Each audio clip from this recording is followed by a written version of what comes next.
యాడికి క్రైస్తవ కూడిక గృహం సంఘ సభ్యులకు ప్రభువైన యేసుక్రీస్తు నామములో వందనములు. సహోదరులారా, సంఘ కార్యక్రమాలలో బుధవారము బైబిల్ పఠనం గనుక మీ పనులు, ప్రయత్నములు, కార్యములు ముగించుకొని మీతో పాటు మీ పొరుగువారిని తీసుకొని రావలసిందిగా మనవి చేయొచ్చు.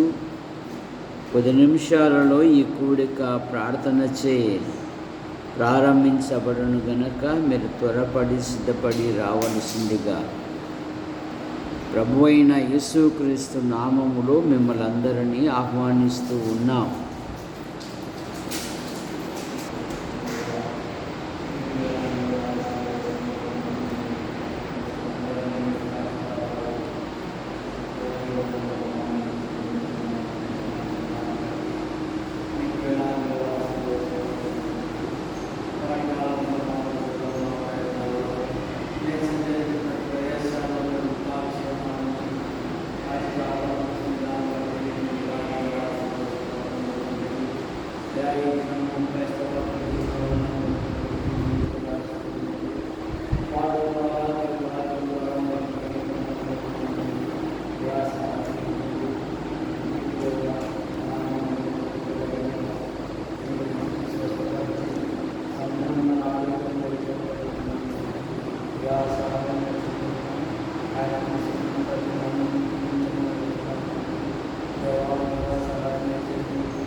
రాగడి దినాలు, అంత్య దినాలు, అపాయకరమైన దినాలను మేము జీవిస్తుండగా అయితే మీరు మమ్మల్ని ప్రేమించి ఈ సమాజాన్ని చేసిన విధానం బట్టి మీకు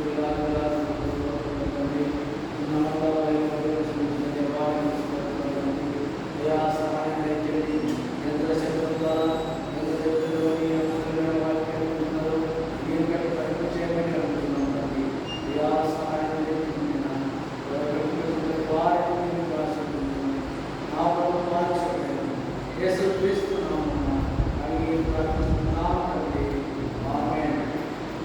సహోదరులారా, పరిశుద్ధ గ్రంథము నుండి కీర్తనలు 16వ కీర్తన మొదటి వచ్చి, దేవా నేను నీ శరణు జొచ్చి ఉన్నాను, నన్ను కాపాడుము. నీవే ప్రభుడవు, నీకంటే నాకు క్షమాధారం ఏదియూ లేదని యెహోవాతో నేను మనవి చేయుదును. నేను ఇలాగు అందును, భూమి మీద ఉన్న భక్తులే శ్రేష్ఠులు, వారు నాకు కేవలం ఇష్టలు. ప్రార్థన చేసుకుంటాం. ప్రేమించిన మా తండ్రి, మీ నామాన్ని బట్టి మీకు స్తోత్రములు చెల్లిస్తున్నాం. యాడికి క్రైస్తవ కూడిక గృహం చేర్చబడిన ప్రతి కుటుంబాన్ని బట్టి మీకు స్తోత్రములు. ప్రతి కుటుంబములో ప్రతి విధమైన పనులలో, ఉద్యోగాలలో, డ్యూటీలలో, ప్రయాణాలలో కృపాక్షేమాలు ఉంచి రాత్రి బహుమానంగా ఇచ్చారు. మీకు స్తోత్రములు. సంఘ కార్యక్రమాలలో బుధవారం బైబిల్ పఠనం గనుక మీ గ్రంథమును పారాయణం చేయుటకు సహాయం చేశారు. మీకు స్తోత్రములు. ముఖ్యంగా మా మండలము కొరకు, మా జిల్లా కొరకు, మా తాలూకా కొరకు, మా రాష్ట్రము కొరకు, మా దేశము కొరకు, ప్రపంచ దేశాల కొరకు ప్రార్థిస్తున్నాం. మా ప్రాంతములో సరైన వర్షము లేదు. నైరుతి ఋతుపవనాలు ప్రవేశించినను ఫలితము లేదు. యేసు ప్రభువా, నదులు ఎండిపోతూ ఉన్నవి, గ్రామీణ ప్రాంతాలలో, పల్లె ప్రాంతాలలో సరైన నీరు దొరక్క ఇబ్బందులకు గురి అవుతున్నారు. భూమి మీద వర్షమును కురిపించువాడవు నీవు గదా, కనుక మీ వైపు చూస్తూ ఉన్నాం. సముద్రాలను కదిలించండి, బలమైన అల్పపీడనాలు ఏర్పడి బలమైన వర్షాలు పడునట్లుగా మీ కృపను దయచేయండి. కన్నీళ్లు విడుచుచు విత్తువారు సంతోషముతో పనులు కోసుకొని వచ్చెదరు అన్నారు. అయ్యా, మీ కృపను దయచేయి. మీకు దీవెనకరమైన వర్షమును కురిపించెదను అన్నారు. ఏలియా మన వంటి స్వభావము గల మనుష్యుడే. అతడు ఆసక్తితో ప్రార్థన చేయగా ఆకాశము వర్షమిచ్చెను, భూమి తన ఫలమిచ్చెను. అయ్యా, వర్షము కురిపించేంత శక్తి మాకు లేదు. మేము నిస్సహాయులం, నిష్ప్రయోజకులం. మీ సన్నిధిలో మీ వైపు చూస్తూ మిమ్మల్ని అడుగుతూ ఉన్నాం. కనికరం చూపండి, అద్భుతమైన సహాయం దయచేయండి. పాటల ద్వారా మిమ్మల్ని వర్ణించుటకు మీరు ఇచ్చిన ధన్యతను బట్టి మీకు స్తోత్రములు. కొద్దిసేపు నీ వాక్యమును ధ్యానిస్తుండగా మీరు మాతో మాట్లాడి మహిమ పొందమని యేసు ప్రభు నామములో ప్రార్థిస్తున్నాం తండ్రి, ఆమేన్. గతములో మరి దేవుడు కోరుకున్నవేంటి అని గత దినాలలో కొన్ని ధ్యానం చేశాం. ఈ దినమున దేవునికి ఇష్టమైన వారు ఎవరు, దేవునికి ఇష్టలెవరు? ఇక్కడ దేవుడు సాక్ష్యం ఇస్తున్నాడు. భూమి మీద ఉన్న భక్తులే నాకిష్టులు. దేవుని యందు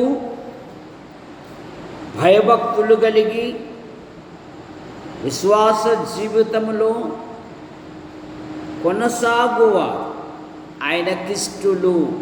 ఎవరంటే ఇష్టులు? దేవునికి ఇష్టమైన వారు ఎవరంట? 2 సమూయేలు గ్రంథం 22వ అధ్యాయము 20వ వచనములో భక్తుడు అంటున్నాడు, నేను ఆయనకు ఇష్టుడను. నేను ఆయనకు ఇష్టుడను. భక్తుడు ఏమంటున్నాడు? నేను ఆయనకు ఇష్టురాలును, నేను ఆయనకు ఇష్టుడను అంటున్నాడు దావీదు. దావీదును గురించి దేవుడు ఏమన్నాడు? నా ఇష్టానుసారుడైన మనుష్యుడు అన్నాడు. చూసారా? నా ఉద్దేశ్యములు నెరవేర్చువాడు అన్నాడు. నా జీవితంలో ప్రతి పరిస్థితి నుండి, ప్రతి అపాయకరమైన స్థితిగతుల నుండి నలుదిశలా శత్రువుల మీద విజయము కలగజేసి నాకు నెమ్మది కలగజేయుటకు కారణమేమంటే నేను ఆయనకు ఇష్టుడను, నేను ఆయనకు ఇష్టురాలును, నేను ఆయనకు ఇష్టురాలును. చూసారా? నన్నెందుకు దేవుడు తప్పించాడు అంటే దావీదు జవాబు చెప్తున్నాడు, నేను ఆయనకు ఇష్టుడను గనుక. మన ఆధ్యాత్మిక జీవితంలో దేవుడు మన యందు ఇష్టపడి మనలను ఏర్పరచుకున్నాడు. జగత్ పునాది వేయబడక మునిపే మనము ఆయనకు ప్రియులుగా ఉండునట్లు బలిగాను అర్పణముగాను అర్పించుకున్నాడు ఆయన.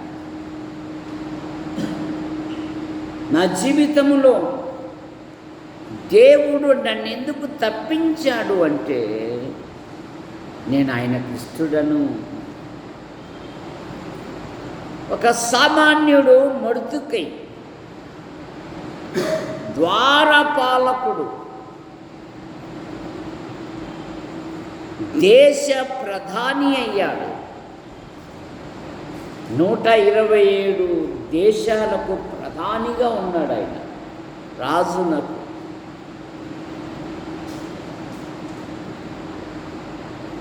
ధనమెచ్చిన మదమెచ్చును అన్నట్లుగా,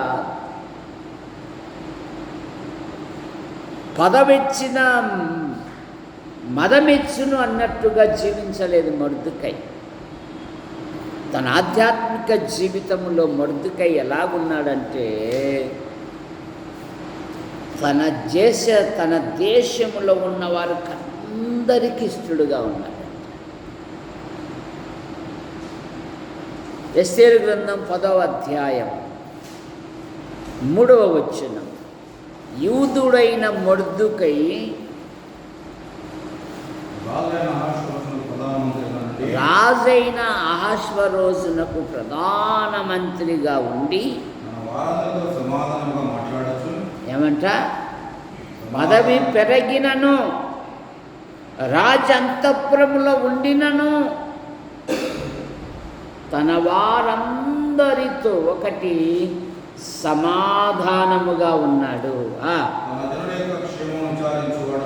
తన జనుల పరిస్థితిగతులను విచారించువాడు, అతడు గొప్పవాడు, ఇష్టడుగా ఉండెను. ఒక సామాన్యుడు అత్యున్నతమైన స్థాయికి ఎక్కినప్పుడు అతిశయపడలేదు.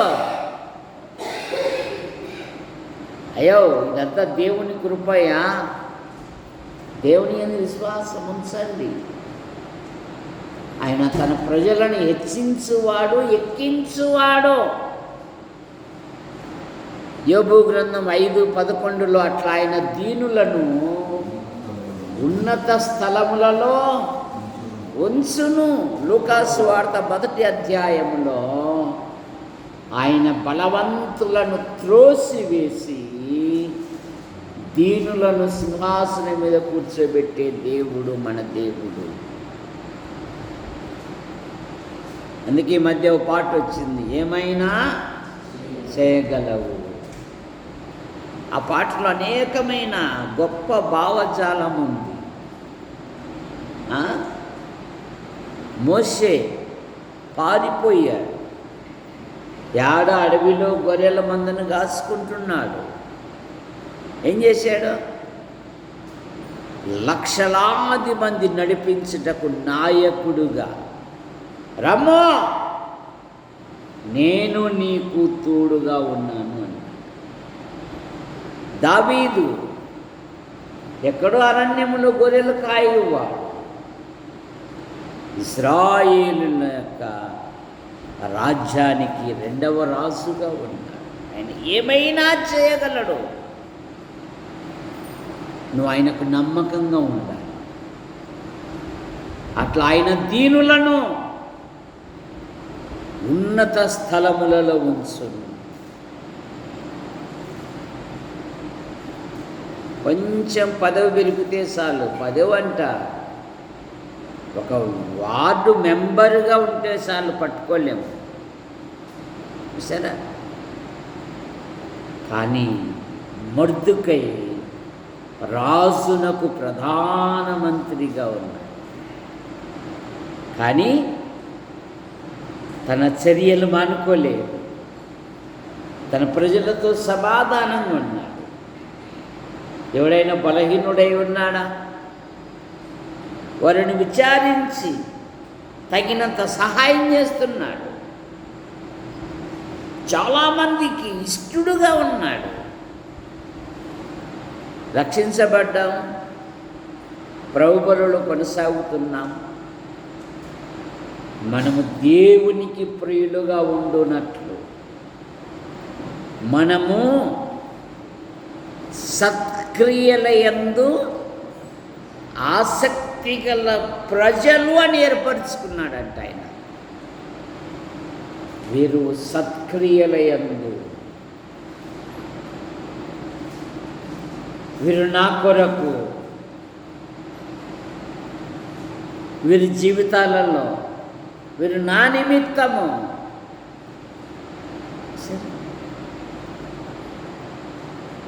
మార్కు సువార్తలో ఆ స్త్రీని గురించి ఏమంటున్నాడంటే, ఈమె నా విషయమై ఒక మంచి కార్యము, మరి దేవుడు తన ప్రాణం పెట్టి నిన్ను నన్ను విమోచించాడుగా, మరి ఆయనకి ఎలాగ జీవిస్తున్నాం, ఆయనకి ఏ విధంగా జీవిస్తున్నాం? జగత్ పునాది వేయబడకమునిపే వీరు సత్క్రియలు చేయువారు అని ఏర్పరచుకున్నాడు. మన ఆధ్యాత్మిక జీవితంలో దేవునికి ఇష్టలుగా ఉండాలి. కానీ ఒక రాజుగారు దేవుడు రాజుగా చేస్తే దేశానికి కానీ, భార్యకు కానీ, పిల్లలకు కానీ, తోటి వారికి కానీ వాని పేరెత్తాకయ్యా, వాడు అసహ్యుడు,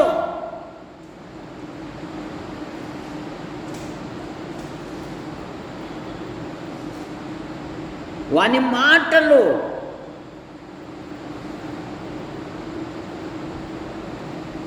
మధురముగా ఉంటాయి, కానీ వాని నాలుక వరదీసిన కత్తి వల్లే. వాని పేరెత్తకు, అసలు వాని గురించి మా దగ్గర మాట్లాడాకు.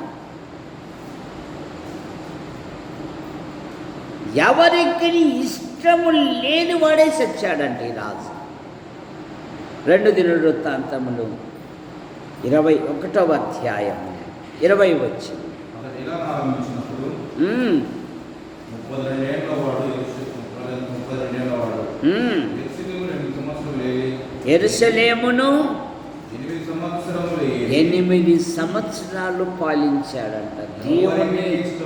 దేవుని సింహాసనం మీద కూర్చోబెట్టి దేవుని రాజ్యమును, దేవుని ప్రజలను 8 సంవత్సరాలు పాలించే కృప ఈ రాజుగారికి ఇస్తే,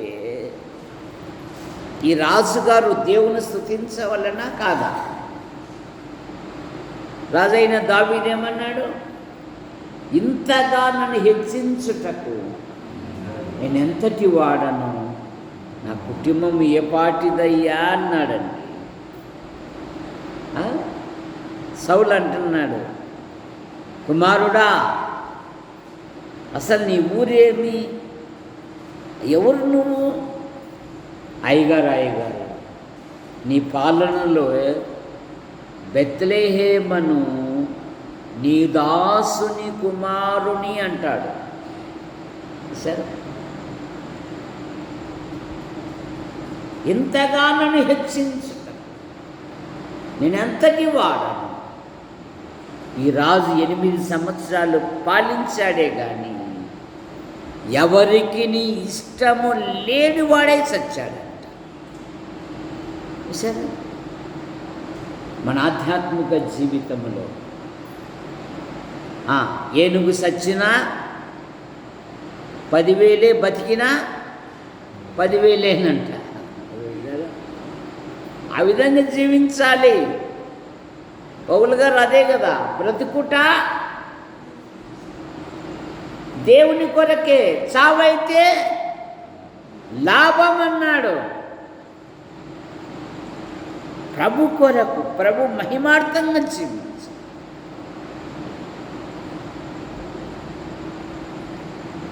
మన ఆధ్యాత్మిక జీవితంలో దేవునికి ఇష్టమైనది మొదటి మాట న్యాయముగా నడుచుకుంటా. యెషయా గ్రంథం 61వ అధ్యాయం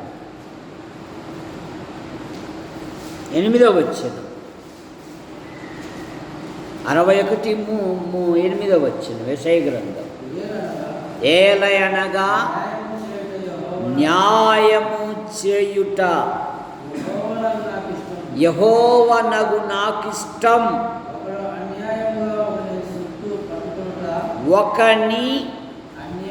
ఒకని అన్యాయముగా ఒకని సొత్తు పట్టుకొనుట నాకు అసహ్యము. సత్యమును బట్టి సరే,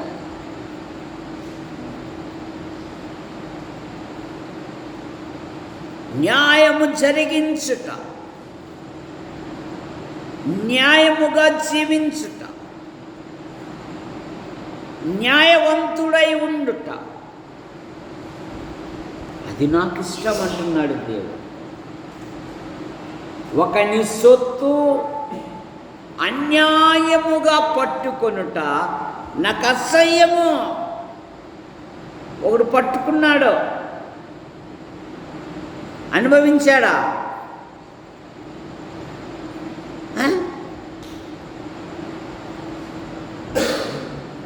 అహాబ్ అండి తోట పైన సంచరిస్తూ ఉంటే నాబోతు అనే ఓ తోట అలా అలా కలర్ఫుల్గా కనపడుతుంది. ఎవరిదిరా అది? తెల్లాడుతూనే నాబోతుని పిలిపించారు. సమీపంగా ఉంది కదా, నాకు ఇచ్చేసయ్యి, నువ్వు దూరంగా అడుగు, ఎంతైనా ఇస్తాను అన్నాడు. నాబోతు ఏమన్నాడంటే, నా పితరుల యొక్క స్వాస్థ్యమో, నువ్వు రాజుగా రాజప్పవుగా లేదంటే నీ అబ్బవుగా నేను నీకు ఇయ్యను అన్నాడు. ఇంకంతే. మార్నింగ్ వాకింగ్ పోయినటోడు వచ్చి బెడ్రూమ్లో అట్లాగే ఉన్నాడు, టిఫిన్ చేయలే. మధ్యాహ్నం భోజనం కూడా, భోజనం టయానికి యజబెల్ రాని, రే ఎడి మీ యజమానుడు, అమ్మగారు అయ్యగారు పొద్దున వాకింగ్ పోయినారండి. వాకింగ్ పోయొచ్చి బెడ్రూమ్లో దొరుకున్నాడండి. అసలు మేము టీ ఇచ్చినా ముట్టుకోలే, టిఫిన్ ఇచ్చినా ముట్టుకోలే. ఏమంట మాకేం చెప్పడం లేదండి, మూతి ముడుచుకున్నాడండి. సరే నేను మాట్లాడతాలే. ఏంది మూతి ముడుచుకున్నట్లున్నావు? ఏం లేదు అని ఇట్లా అడిగాను. నువ్వెవరు? రాజు తెలుసుకుంటే అదన్నా చెప్పు. ధారా మరియమ్మ రాజు తెలుసుకుంటే పంచపక్ష పరమాన్నములకు సాయంత్రం లోపల నీకు అప్పచెప్తా. అడేముందంటే ఇద్దరు పనికి మాలినవారు. ఎవరంట వాళ్ళ? ఈ పనికి మాలిన మనుషులు ఎక్కడుంటే అక్కడ ప్రభు పని పాడవుతూ ఉంటారు. చూసారా? దేవుని నామం దూషణ పాలవుతూ ఉంటారు. మనుషులు చెప్పుకోలేక మనసులు మదనపడుతూ ఉంటారు. రండి, నీకు గొప్ప బహుమతులు ఇస్తాం. అది వాడున్నాడే నాబోతు, నీతిమంతుడు. వాడు రాజు మీద దూషించాడని మీరు దండోరయ్యాను. ఏది రాని గారు మీరు చెప్పల్లా, కానీ మీ అండదండలు మాకుండగా మీ అండదండలు ఇలాంటి కోకొల్లలు చేయగలము. చేసేసారు. నాబోతును రాళ్ళతో కొట్టించారు. కానీ దేవుని నేత్రాలు ఊరుకుంటాయా? హేబేలు రక్తము చిందించినప్పుడు ఏమన్నాడు కయీనుతో? రక్తము నాకు మొరపెట్టుచు ఉన్నది. ఏలియాను పంపాడు దేవుడు ఒక అన్యాయముగా సొత్తు పట్టుకున్నటకు. నిర్దాక్షిణంగా నా భక్తుని చంపిస్తావా? ఎక్కడ నాబోతు రక్తము కుక్కలు నాకాయో అక్కడ మీ ఇద్దరి శవాలను నాకు ఎముకలు కూడా గుర్తుపట్టలేనంత గుర్రాల చేత తొక్కబడ్డారండి రాజు రాణి. జాగ్రత్త. దేవుని గ్రంథం అంటే ఏదో కథల సంపుటి అనుకుంటున్నావేమో. మనుష్యుడా, నువ్వు ఏమి విత్తెదవో ఆ పంటే. జాగ్రత్త. ఒకని సొత్తు అన్యాయముగా పట్టుకొనుట నాకు అసహ్యము అంటున్నాడు దేవుడు. న్యాయము జరిగించుట నాకు ఇష్టం.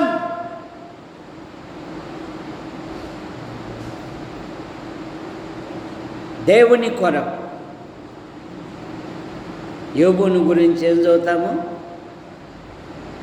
న్యాయవంతుడై ఉండెను. అతడు న్యాయవంతుడు. అందుకనే యోబు జీవితంలో దేవుని కొరకు ఏది కోల్పోయినా, నేను ఒక చిన్న బలహీనతతో మా జీవితంలో మేము ఎప్పుడు ఇద్దరం కన్నీళ్ళు గార్చుకున్నాం. మొన్న గార్చుకున్నాం ఇద్దరము. ఆమె ఏడుస్తుంది, నేను ఏడుస్తాను. అప్పుడు యోబును దలంచుకుంటే ఆయన ఇంతకంటే ఎన్ని బాధలు అనుభవించిందల్లా. ఒక చిన్న బాధ భరించలేదు, చిన్నది. పాపం మరియమ్మ గంటకు ఫోన్ చేస్తుంది, ఎట్లుంది ఆరోగ్యము, ఏం కథ అని. ఏమో మీ అక్క అంటుంది, నా భుజం మీద చెయ్యి నడసలేవని మా మాత్రం పడుతుంది. అమ్మ, ఈ బరువు అంతా 2 కాళ్ళు భరించాలి, ఒక కాళ్ళు భరించలేదు. ఉంటావే సుప్రభువా. యోబును మొదట ఆశీర్వదించిన దానికంటే 2 అధికముగా పాపం బండి ఎక్కేకి మా దొరసాం బావ ఎన్ని పడుబాట్లు పడినాడంటే అన్ని పడుబాట్లు పడినాడు. ఆ రాబట్టే కారు ఎక్కి ఆ నుండి ఎక్కించుకొని ఆసుపత్రి గారు దిగినప్పుడు బండి అంతా నా మీద పడిపోతుంది. పోనీ బాటిల్ పెట్టించుకొని వస్తున్నామా, బావ ఏదో పడిపోయింది బావా అన్న. సగం దూరం వచ్చిన బీగం పడిపోయింది టాక్టర్ అంటున్నా. ఆ బండిలో దిగేది అప్పుడు నేను కొట్టుకొని పోతాన్నా. స్వామి దేవుడా, ఒక చిన్న బాధ భరించలేము. కానీ యోబు దేవుని కొరకు సమస్తము ఓర్చుకున్నాడు గనుకనే యోబును మొదట ఆశీర్వదించిన దానికంటే మరింత అధికముగా ఆశీర్వదించెను. న్యాయము జరిగించుట నాకు ఇష్టం. ఒకని సొత్తు పట్టుకొనుట నాకు అసహ్యం అన్నాడు దేవుడు. అందుకే అబ్రాహాము అన్నాడు, శత్రువులను జయించినప్పుడు రాజుగారు అన్నారు, నాకు సంపద ఇచ్చేసేయి, బంగారు తీసుకో అంటే, అబ్రహామును ధనవంతునిగా నేను చేసి తిని అని నీవు చెప్పకుండునట్లు నీ నూలు పోగు కూడా నాకు అక్కర్లేదు. దేవుడు నన్ను ఆశీర్వదించాలి, దేవుడు నన్ను దీవించాలి, దేవుడు నన్ను హెచ్చించాలి. నా దేవుడు సకల ఐశ్వర్యములు కలిగిన వాడు. నీదిచ్చేది ఎంత? ఒకవేళ నువ్వు ఇచ్చినా కూడా మేమిచ్చింటే, నేను ఇచ్చింటే కదా. మానవు ఎప్పుడు ఇదే కదా. అందుకని అబ్రాము నీ నూలు కూడా నాకు అక్కర్లేదు. ఎలీషా కూడా, అయ్యా నాకు గొప్ప ఆరోగ్యం కలగజేసినావు, ఆరోగ్యం కన్నా ఐశ్వర్యం ఎందుకయ్యా, ఏది కావాలో తీసుకో అన్నాడు. ఎలీషా అసలే పెద్ద రైతు, అసలే పెద్ద దేవుని నామము కోసం ఎడ్లను వధించి మళ్ళా గుంటకలు ఏడబట్టుకుని గుంటకలతో వంట చేసి ఏలియాని వెంబడించి, ఎవని సన్నిధిలో నేను జీవించుచున్నాను, ఆ యెహోవా జీవముతోడు నాకేం అక్కర్లేదు అని. ఎంత నీతిగల మనసు అండి. గురువు దగ్గర పాఠాలు నేర్చుకుంటున్నాడే కానీ గెహాజీ మనస్సు మాత్రం మంచిది. అప్పుడే అల్లికలు అల్లుకొని పోతున్నాడు. ఇప్పుడు అల్లికలు ఉండడం గొప్ప సంగతి కాదు. చచ్చే ఈ ముసలోనికి మనసు లేదు, నేనన్నా పోతాను. హలో నయమాన్ గారు అనుకోకుండా ఇద్దరు అతిథులు వచ్చారండి. అసలే చూసాము కదా మా గురువుగారి పరిస్థితి. ఆయన చెప్పడండి, తాను తినడు, ఇతరులను తినియడండి. అట్లనా? ఇక ఏం గాల్లో తీసుకుని విచిత్రం అయిపోయింది. అనారోగ్యముతో ఉన్నవాడు ఆరోగ్యముతో వెళ్ళాడు, ఆరోగ్యముతో ఉన్నవాడు అనారోగ్యము తెచ్చి పెట్టుకున్నాడు. జాగ్రత్త మన ఆధ్యాత్మిక జీవితంలో. విశ్వాసమునకు కర్తయు దాన్ని కొనసాగించువాడైన యేసుక్రీస్తు వైపు చూచుచు మనం ముందుకు సాగాలే తప్ప లోకం వైపు, లోక ఆకర్షణ, లోకంలో ఉన్న దేనిని ప్రేమించక ఆయన వైపు చూస్తూ ముందుకు సాగాలి. రెండవ మాట, దేవునికి ఇష్టమైనది ఏంటంటే విరిగి నలిగిన మనసు. 51వ కీర్తన 17వ వచనం.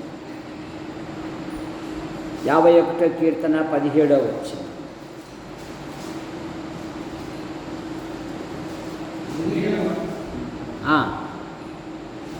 విరిగిన మనస్సే దేవునికి ఇష్టమైనది. విరిగి నలిగిన మనస్సును నీవు అలక్ష్యము చేయువాడవు కావు. 51వ కీర్తన 17వ వచనం. విరిగిన మనస్సే దేవునికి ఇష్టమైన బలులు. దేవా విరిగి నలిగిన హృదయమును నీవు అలక్ష్యము. విరిగిన మనస్సు. దావీదు ఆ మనుష్యుడవు నీవే అన్నప్పుడు, నేను పాపములో పుట్టినవాడను, పాపములోనే నా తల్లి నన్ను గర్భము. శుంకరి దేవాన్ని వైపు చూచుట కూడా నేను సిగ్గుపడుచున్నానయ్యా. ఎందుకంటే నీ ముఖ కాంతిలో, ఆ ఓయిలో చేసిన పనులు, ఆ చెట్ల కింద, ఆ పొలాలలో, ఆ అక్రమంగా అవి గుర్తుకొస్తున్నాయి స్వామి. పాపినైన నన్ను అతని కంటే ఇతడు నీతిమంతుడుగా తీర్చబడెను. విరిగి నలిగిన మనస్సు, తప్పైన కుమారుడు తన తప్పును తెలుసుకున్నాడు. సరాసరి తన ఇంటికే వచ్చాడు. తండ్రి హక్కున చేర్చుకున్నాడు. పశ్చాత్తాప హృదయం దేవునికి ఇష్టం. ఎవడు దీనుడై వణుకుచున్నాడో వానిని నేను దృష్టించుచున్నాను. 4వ మాట, యథార్థవంతులు ఆయనకి ఇష్టం. సామెతల గ్రంథం 11వ అధ్యాయం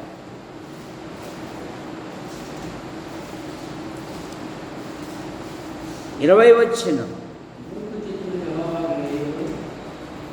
మూర్ఖచిత్తులు యెహోవాకు హేయులు, యథార్థముగా ప్రవర్తించువారు ఆయనకిష్టలు. నీకేమీ లేకపోవచ్చు. మా కుటుంబానికి, మా పిల్లలకు అదే చెప్తాను. మా వివాహమైన తరువాత సేవాభారము కలిగి తెనాలి నుండి యాడికొచ్చినప్పుడు మాతో పాటు బైబిల్ ఉంది కానీ ఆస్తిపాస్తులు లేవు.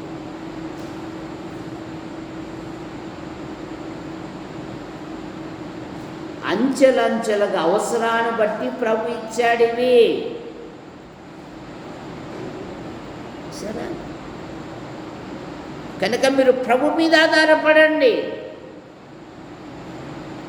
మీరు ప్రభు వైపు చూడండి. మీరు ప్రభువునకు నమ్మకంగా ఉండండి. మీ జీవితాలు అద్భుతాలుగా మార్చబడాలంటే ప్రభువుని అడగండి. మా జీవితంలో ప్రభువా, మీ సంకల్పాలు, మీ ఉద్దేశాలు ఏవైతే ఉన్నావో నెరవేర్చు.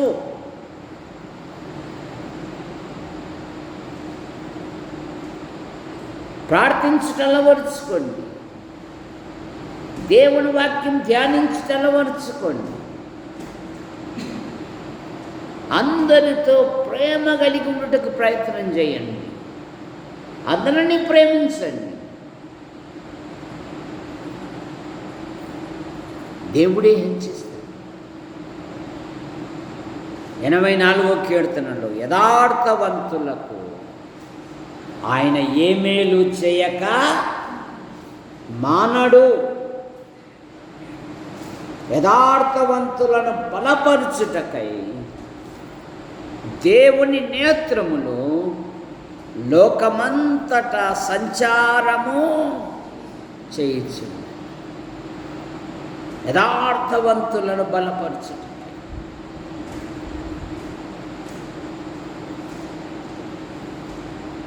నువ్వు యథార్థంగా ఉంటే చాలు,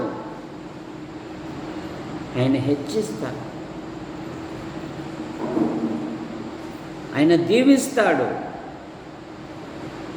నీ ఆధ్యాత్మిక జీవితంలో ఎవరికి ఇష్టలంటే సామెతల గ్రంథం 12వ అధ్యాయం 22వ వచనం. సత్యవర్తనులు ఆయనకిష్టం. సత్యముగా ప్రవర్తించువా, సత్యముగా జీవించువా, సత్యము కొరకై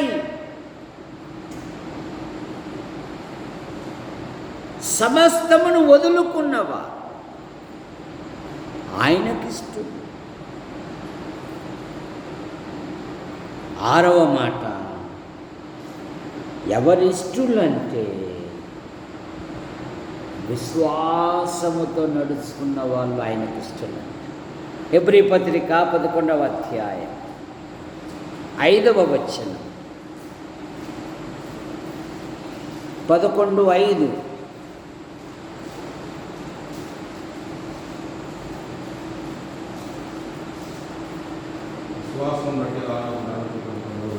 విశ్వాసమును బట్టి హానోకు మరణము చూడకుండునట్లు కొనిపోబడెను.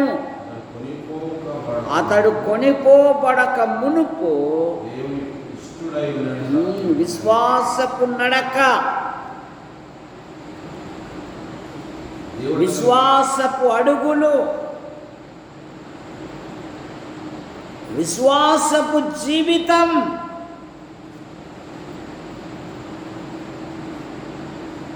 ప్రతి దాని మీద ప్రభు మీద ఆధారపడాలి. అందుకే పౌలు గారు అన్నారు, జీవించువాడను నేను కాదు, క్రీస్తే నాయందు జీవించుచున్నా. ఇప్పుడు శరీరమందు జీవించుచున్న జీవితము నన్ను ప్రేమించి నా కొరకు తన్ను తాను అప్పగించుకొనిన దేవుని కుమారుని యందలి విశ్వాసము వలన జీవించుచున్నా.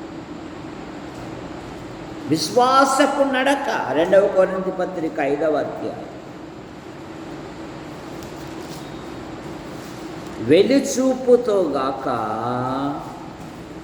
విశ్వాసము వలననే జీవించుచున్నాము.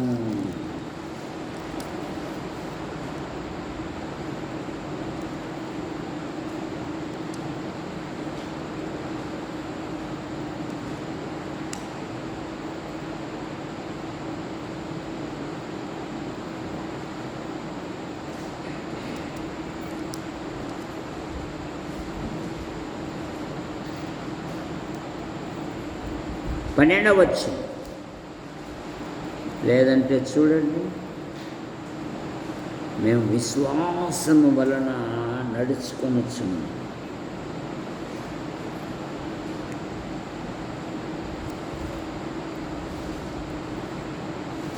కనుక విశ్వాసి జీవితములో, తన ఆధ్యాత్మిక జీవితములో విశ్వాసపు నడక. 2వ కొరింథీ పత్రిక 5వ అధ్యాయము.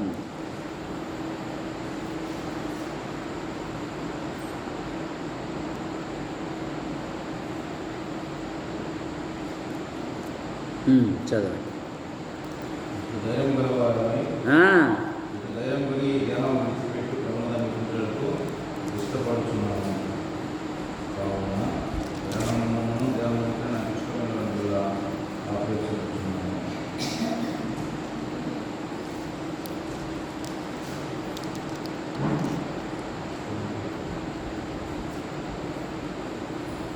తర్వాత మరొక మాట,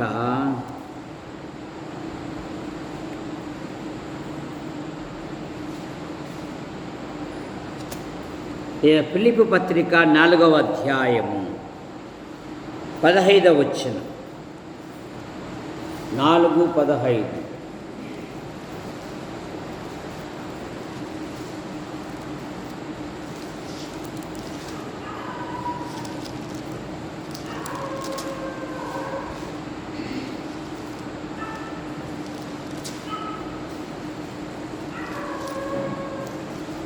ఫిలిప్పీ పత్రిక 4వ అధ్యాయము 15వ వచనము నుండి.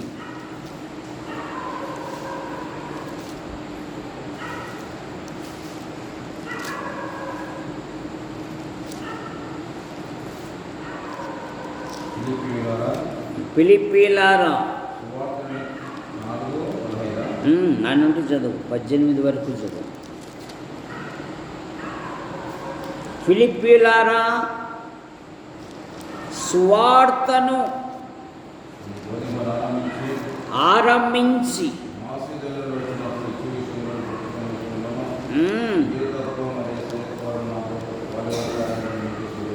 ఆ, దశరథుడు కూడా మీరు మాటి మాటికి నా వంతు ప్రజలకు సహాయం చేసింది. నేను ఈమెను ఆపేక్షించలేదు కానీ మీ రక్షకుడు ఉత్సాహం రావాలని ఆపేక్షించుకున్నాను. నాకు సమస్తము సమృద్ధిగా కలిగి ఉన్నవి. మీరు పంపిన వస్తువులో ఒక్కొక్క చెప్పుకొని ఏమీ తప్పు లేక ఉన్నాను. అవి మనోహరమైన సువాసన గలవి, దేవునికి ఇష్టమైన యాగము, దేవునికి ప్రీతికరమును ఇష్టమైన యాగమునై ఉన్నవి.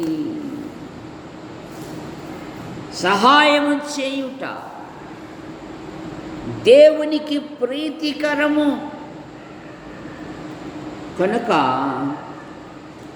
దేవునికి ఇష్టలు ఎవరు అనగా భూమి మీద ఉన్న భక్తులే ఆయనకిష్టులు. తన భక్తులను తొట్టిల్లకుండా ఆయన కాపాడు దేవుడు. న్యాయము జరిగించుట ఆయనకిష్టం. ఒకని సొత్తు అన్యాయముగా పట్టుకొనుట ఆయనకు అసహ్యము. విరిగి నలిగిన మనస్సే ఆయనకిష్టం. యథార్థవంతులు ఆయనకిష్టులు, సత్యవర్తనులు ఆయనకిష్టులు, విశ్వాసపు నడకగలిగిన వారు ఆయనకిష్టులు, దేవుని పనిలో సహాయం చేయుట ఆయనకిష్టులు. ఒక రాజు అయితే ఎవరికి ఇష్టము లేనివాడై సచ్చాడు అనే మాట మనం చూస్తూ మన ఆధ్యాత్మిక జీవితంలో మనం ఎలా ప్రార్థన చేస్తాం. ప్రేమించిన మా తండ్రి, మీ నామాను బట్టి మీకు స్తోత్రం. దేవునికి ఇష్టలు ఎవరు అనే చిన్న అంశం మీద కొద్ది మాటలు ధ్యానించడానికి సహాయం చేశారు. నీరు కట్టి ఫలింపచేయి. ముఖ్యంగా వర్షము కొరకై మేము ప్రార్థిస్తున్నాం నాయన. వర్షము కురిపించేంత శక్తి కూడా మాకు లేదు. మీ వైపు చూస్తూ ఉన్నాం నైనా. సముద్రాలను కదిలించాం. బలమైన అల్పపీడనాలు ఏర్పడి బలమైన వర్షాలు పడుటకు మీ కృపను దాయించాం. మీకు అసాధ్యమైనది ఏది లేదు కదా. మీకు దీవెనకరమైన వర్షమును కుమ్మరించదను అన్నారు. పొలం కలిగిన రైతు పొలం శుభ్రం చేసుకొని, విత్తనం శుద్ధం చేసుకొని ఆకాశం వైపు చూస్తూ ఉన్నాడు. అయ్యా, మీ కృపను దయచేయండి నైనా. సముద్రాలను కదిలించండి తండ్రి.